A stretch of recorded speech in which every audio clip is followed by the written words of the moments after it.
മൃത്യുഞ്ജയോമ മന്ത്രത്തിന്റെ അർത്ഥം അറിയാവോ? എന്താണ്? ത്രയംബകമജാമഹേ സുഗന്ധിം പുഷ്ടിവർദ്ധനം. ഇനിയൊരു വാക്കുണ്ട്, പൂർവാര് കമിബന്ധന മൃത്യുർമോക്ഷീയമാമൃത. നമ്മുടെ ഗുമ്മടിക്കായില്ലേ, എന്താണ്? കുമ്പളങ്ങ. കുമ്പളങ്ങ വള്ളിയിലാണ് ഉണ്ടാവുക അല്ലെ, മരത്തിലല്ല, വള്ളിയില്. അതിങ്ങനെ ഭൂമിയിലേക്ക് കിടക്കും.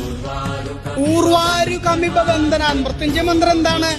ഈ കുമ്പളങ്ങ ഈ വള്ളിയിൽ നിന്ന് ഭൂമിക്കോ വള്ളിക്കോ ബുദ്ധിമുട്ടില്ലാണ്ട് എങ്ങനെയാണോ പഴുത്ത് പാകമായി ഞെട്ടറ്റു പോകുന്നത്, അതുപോലെ എന്റെ ശരീരത്തിൽ നിന്ന് ആത്മാവ് വേർപെടണേന്ന് പ്രാർത്ഥിക്കുന്ന മന്ത്ര മൃത്യുഞ്ജയം.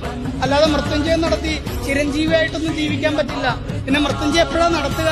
ചിലപ്പോൾ ഒരു ആക്സിഡന്റ് ആയി ഹോസ്പിറ്റലൊക്കെ കിടക്കുമ്പോൾ ആ ആക്സിഡന്റിൽ നിന്ന് അദ്ദേഹം മോചിതനാവണം. കാരണം എന്താണ്?